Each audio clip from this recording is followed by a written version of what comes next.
Perjalanan pun masih berlanjut. Video kali ini aku tidak pergi masuk hutan, melainkan aku mau ke danau terbesar di dunia, yaitu Danau Toba. Di sana aku banyak melakukan kegiatan yang sangat-sangat seru, mulai dari camping tentunya. Camping ditemani oleh hujan deras menjadikan suasana campingku menjadi sangat syahdu dan menenangkan. Lalu aku berburu ikan nila babon di Danau Toba. Wah, ikannya sangat jumbo-jumbo sekali. Tidak lupa kami memasaknya juga. Lalu kami makan bareng ditemani oleh pemandangan Swiss Indonesia. Lalu setelah makan kami jalan-jalan melihat patung Yesus terbesar di dunia, tingginya 60 meter.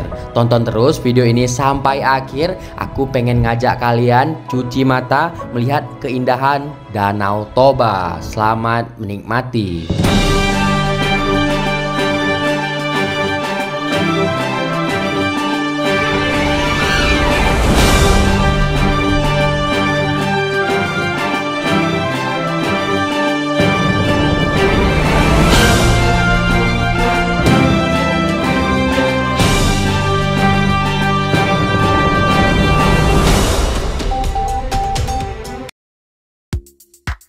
Perjalanan panjang pun dimulai dari Provinsi Aceh ke Provinsi Sumatera, lebih tepatnya di Pulau Samosir.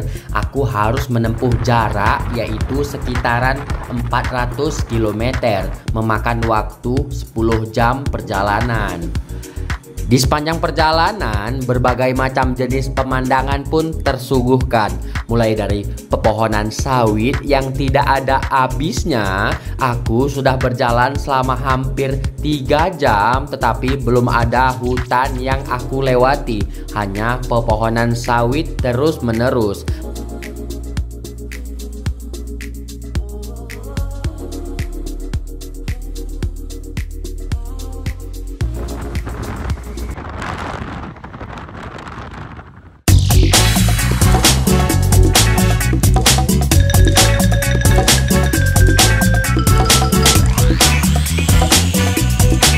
Pemandangan pun seketika berubah. Yang dari awalnya pepohonan sawit, kini kami melewati persawahan warga. Oh ya, ini kenapa jalanannya sepi? Kami tidak melewati jalanan lintas ya teman-teman, karena biar dekat tentunya. Dari Provinsi Langkat kami masuk ke daerah perkampungan, nanti tembusnya langsung di Medan.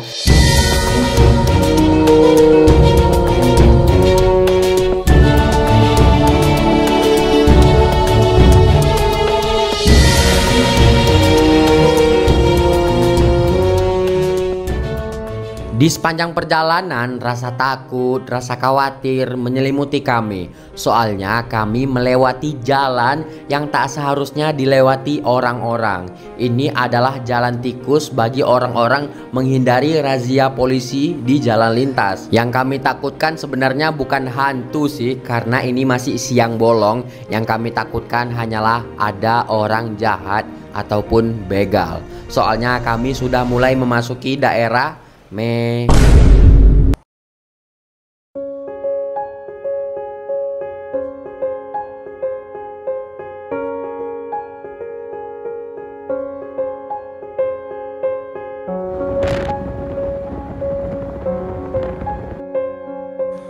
terasa 5 jam perjalanan pun berlalu. Kini kami sudah sampai di daerah Brastagi, salah satu daerah terdingin di Pulau Sumatera. Hawa dingin pun mulai memasuki sela-sela tubuh, membuat perjalananku semakin syahdu. Ketika diriku melewati jalanan ini, diriku seperti melayang-layang di negeri dongeng. Seolah-olah beban di pundakku itu sedikit menghilang. Dan seolah-olah isi kepalaku yang biasanya penuh dengan kebisingan, ketakutan, kekhawatiran sedikit memudar ketika aku melewati jalanan ini.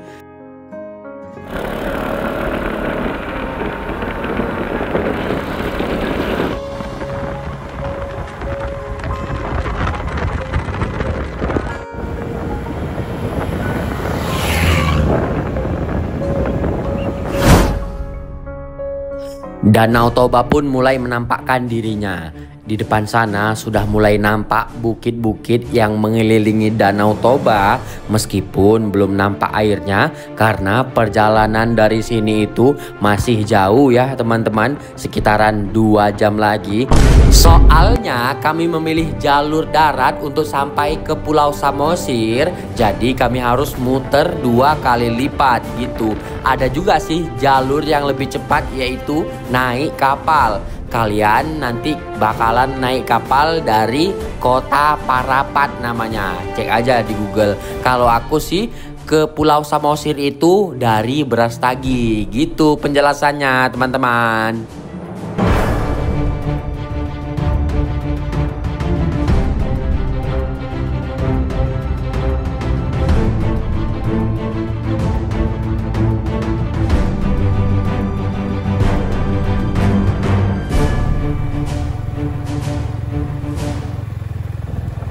Singkat cerita, kami sudah sampai di tujuan kami. Sekarang ini pukul 12 malam. Kami melewati hutan-hutan untuk sampai di tempat camping kami, teman-teman. Ada kejadian horor ketika kami melewati hutan-hutan ini, guys. Ada suara nangis sangat jelas di telinga. Katanya jikalau suara nangis tersebut dekat, berarti sosok tersebut jauh. Aku berani bersumpah itu suara menangis, bukan suara musang ataupun binatang lainnya.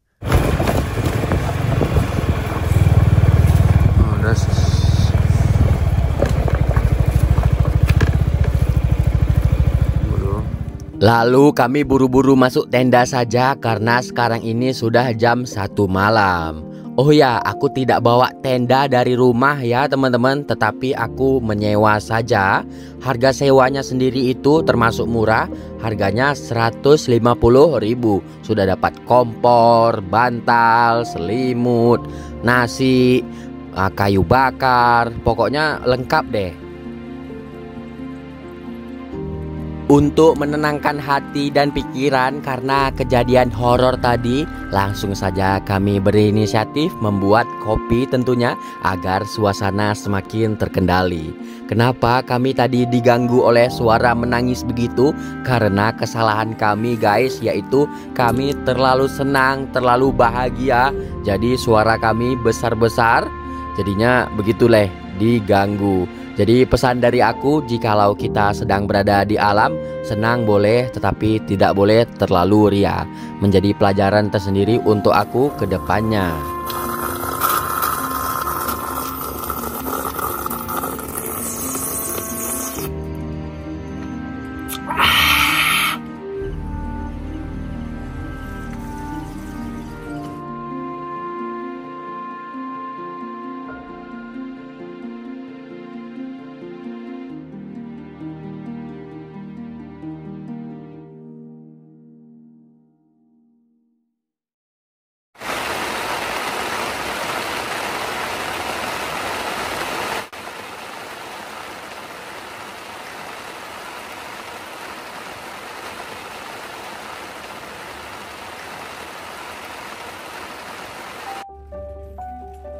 Pagi pun telah tiba. Setelah hujan reda, aku duduk sejenak sambil memandangi ciptaan Tuhan yang sangat indah sekali. Mataku terasa fresh dan segar. Pagi ini sungguh-sungguh tidak biasa bagi diriku. Biasanya aku pagi-pagi langsung melihat sosmed, tapi kali ini aku memilih menolak untuk membuka HP terlebih dahulu.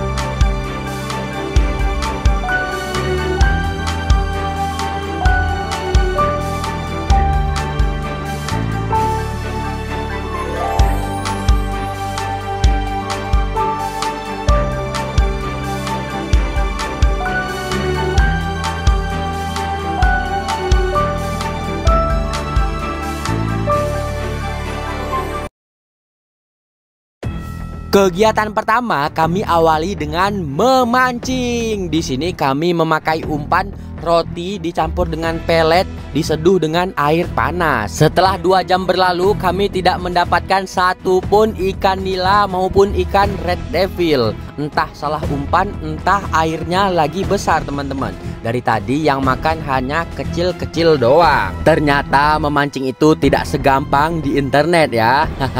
Oh ya, kata abang-abang yang tinggal di kampung sini itu, katanya kalau air lagi besar, lagi keruh, terus angin juga besar, ikan itu tidak mau makan. Begitu penjelasannya teman-teman.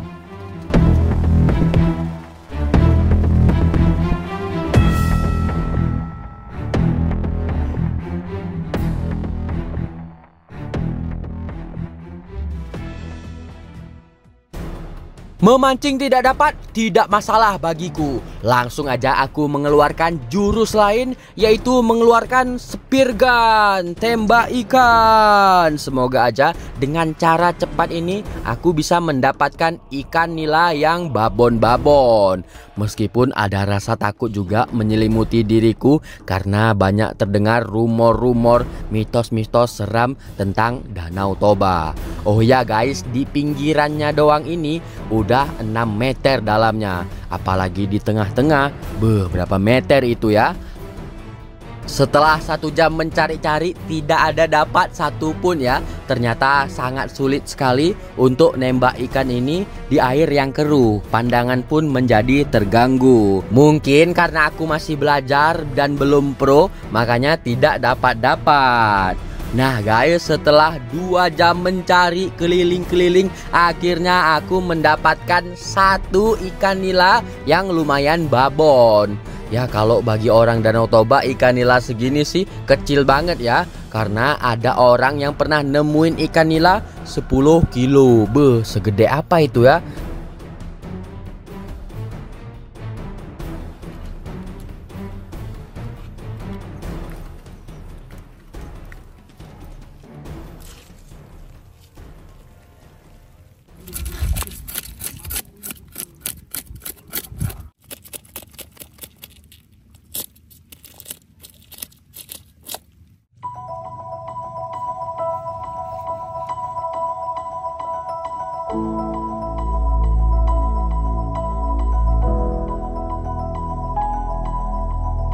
Langsung saja ikannya kami bakar, tetapi kami sangat sulit menyalakan apinya karena di sini anginnya itu besar.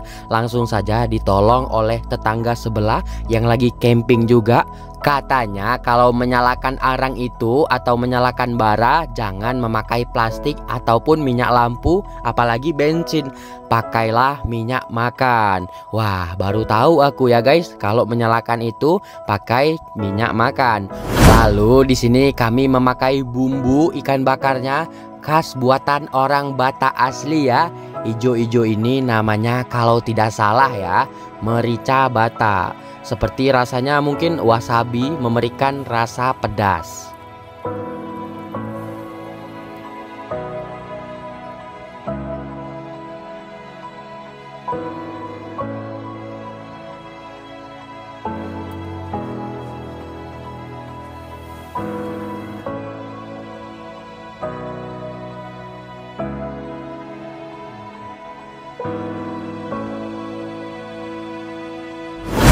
Nah guys, akhirnya yang ditunggu-tunggu sudah mateng juga nih teman-teman. Ikan bakarnya, ini sih ikan ala kadarnya ya. Tapi bumbunya nih guys yang spesial, yaitu khas buatan orang sini ya guys. Harumnya berbeda ya, jujur ya. Oke, langsung aja kita buka ya guys. Aku udah gak sabar lagi karena aku udah lapar banget. Wah, di sini ada gosong-gosongnya ya. Gosong-gosongnya inilah yang bikin maknyos. Nah, ini bumbunya, ini bumbu hasil buatan sendiri ya, ala kadarnya aja ya guys. Pakai nasi bungkus. Nasinya harus beli ya guys. Tadi untuk masak ini aja payah banget karena anginnya gede. Jadi nasi harus beli. Wah, nasinya merah. Nasi apa nih namanya ya? Ini guys, nasinya warna merah guys. apa nasi orang Batak warna merah. Oke, nggak apa-apa, kita rasa dulu apakah ini nasi atau tidak. Mirip pulut. Apa ini pulut? Nggak apa-apa lah. Bismillah aja lah.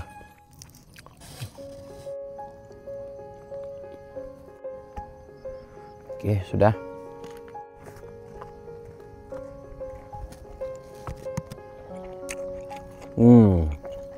Enak juga, udah matang.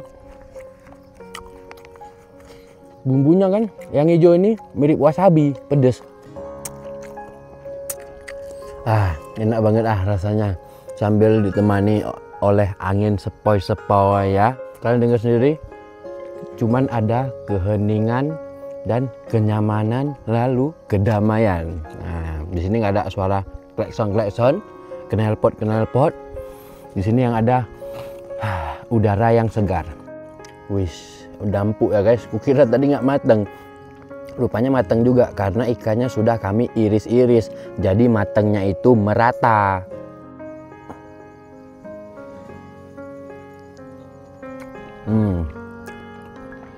Enak juga kan? Bumbu buatan kamu, kameramen. Kukira nggak enak. Kita ambil lagi teman-teman. Jangan lupa kena bumbu hijaunya. Nih, udah mateng. Ada gosong-gosongnya, inilah yang bikin gurih, maknyos. Kita colet ke sini. Bismillah. Enak. Apalagi kena bawang goreng. Kriuk-kriuk.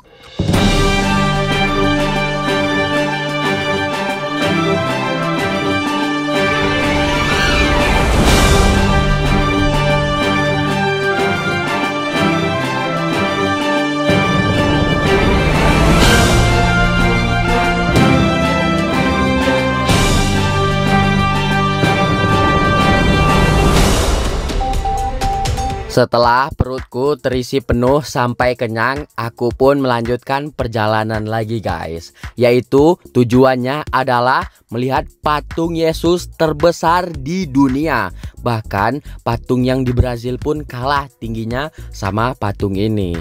Oh ya, masuk motor sendiri harganya itu 30.000 ya. Kalau kalian naik sepeda masuknya itu 20.000. Kalau jalan kaki masuknya 15.000. Tetapi kalau kalian bawa mobil 100.000.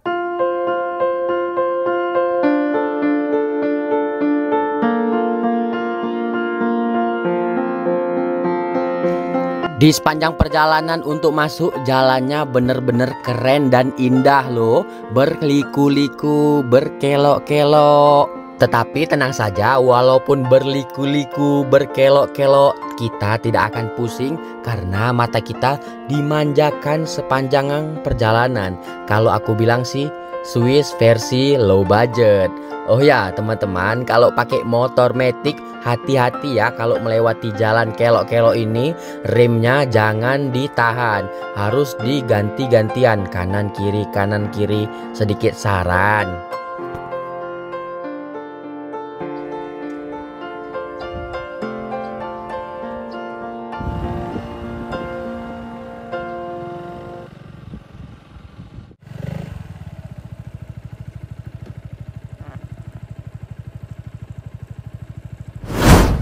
Oke guys, jadi sekarang aku sudah sampai nih di tempatnya. Nah tuh kalian lihat sendiri teman-teman ya.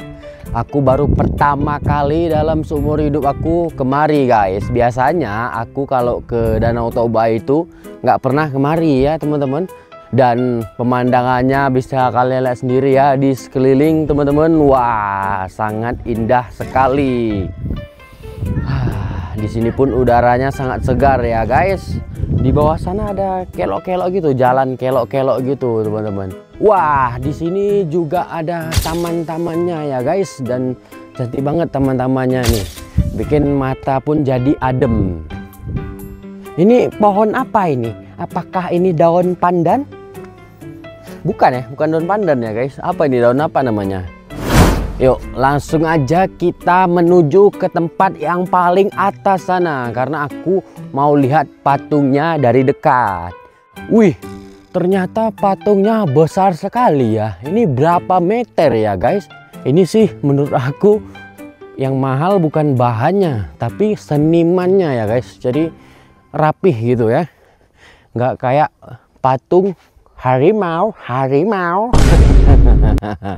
Wah, di sini nih kalau ada kalian sama pasangan bisa pakai lagu-lagu India ya. Tumpah seair, rumus serai.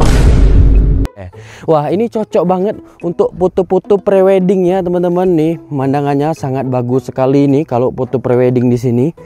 Ini kalian lihat sendiri, ada rumput-rumput ini. Ini rumput apa ya? Apa rumput gajah? Hehe, canda. Wah, di sini juga banyak burung-burung merpati ya.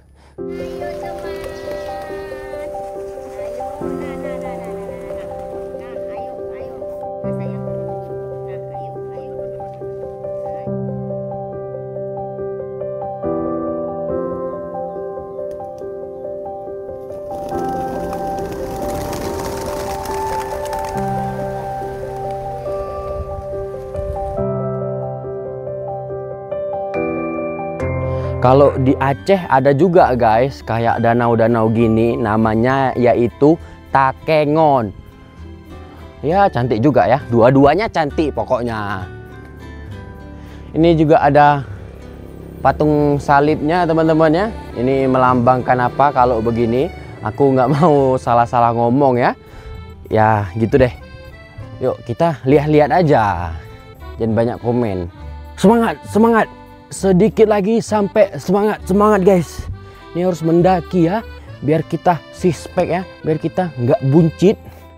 Tamannya indah sekali ya guys, tamannya nih kayaknya tamannya bener-bener terawat. Wah, kalau tampilan dari sini makin gede guys. Coba kameramen jongkok. Nah, kalian lihat sendiri guys, makin gede ya patungnya ya. Ini kalau malam itu menyala ya guys, ada lampunya. Nah, udah sampai nih teman-teman, pas di depan patungnya. Widih, bener-bener gede sekali nih guys ya, mirip di patung Brazil ya.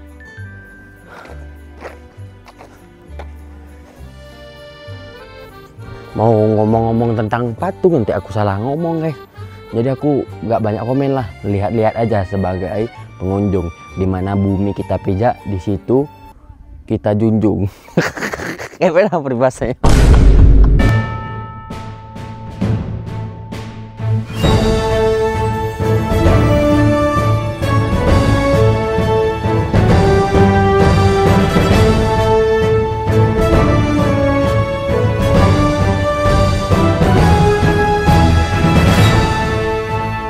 Nah, sekarang aku sudah berada di tempat yang berbeda lagi nih teman-teman. Ini lebih tinggi daripada patung Yesus tadi ya teman-teman. Ini namanya Bukit Cinta.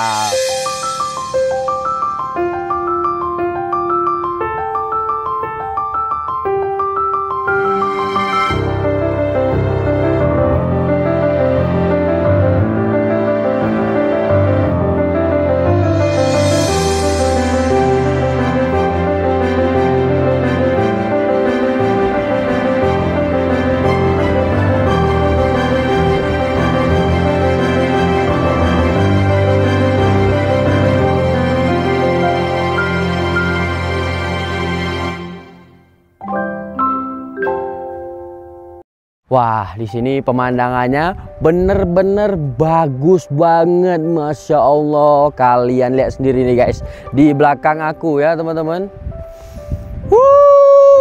Gacor sekali guys pemandangannya ya. Ini mungkin kalau tidak kebakaran kemarin, mungkin pemandangannya lebih cantik lagi. Nah, ini kalian lihat sendiri, yang ini banyak orang buat video foto di sana ya teman-teman, karena di sana itu masih hijau. Kenapa ya dibilang Bukit Cinta ya? Apakah yang jomblo tidak boleh datang di sini ke sini? Berarti guys, yang jomblo datangnya ke Bukit Angker, jangan ke Bukit Cinta ya. Berarti kalau duda datang ke sini dapat cinta lagi. Wah, mantap sekali ya, dapat istri baru. Tadi kereta aku sempat ngeden-ngeden juga ya guys, naik bukit ini karena nggak aspal ya. Nah, kalau di belakang aku sana tuh guys, nah kayak rumah-rumah kecil gitu, tuh kan kayak warung gitu teman-teman. Nah, di sana itu namanya Bukit Holbuk. Nah, tuh guys ya, tuh namanya Bukit Holbuk. Itu lebih tinggi lagi teman-teman daripada Bukit Cinta ini. Kalau Bukit Cinta ini sedang lah, sedang. Masuknya termasuk murah ya teman-teman. Masuknya itu sekitaran 10.000. Udah sama parkir, udah sama masuk. Bukit Holbuk gitu juga 10.000. Tadi sih di bawah juga banyak jasa drone. Jadi kalian kalau kemari bisa pakai jasa drone. Harganya di bawah 1 juta ya. Bukan kaum mendang-mending. Kalau yang mendang-mending, mending turu aja di rumah. Nih guys ya, ini bekas kebakaran kemarin ya teman-teman, belum pulih dengan semula karena mungkin kebakarannya besar ya guys. Nih kalian lihat sendiri, pohonnya masih setengah pulih, atasnya hijau, bawahnya masih kuning kebakar. Di sini sih sepi ya guys. Di sini untuk spot-spot camping. Kalau di sana spot-spot ibu-ibu, emak-emak ya. Nah, di sana tuh cantik guys. Kayak apa namanya? Zaman purba, kayak zaman dinosaurus kayak gitu ya, teman-teman. Pegel juga berdiri. Saatnya kita duduk dulu. Harus tenang guys kalau menikmati kayak gini. Enak sih, enak ya bepergian kayak gini, tapi kalau kita bepergian sendirian guys, ya nggak enaknya itu kesepian ya teman-teman. Tapi tenang gitu, tapi kesepian kayak gitu lah. Berarti poinnya adalah jika kalian pergi sendirian harus siap dengan kesepian. Nah, dan guys, pemandangan itu paling enak, paling perfect itu kita nikmati dengan orang tersayang, orang terkasih.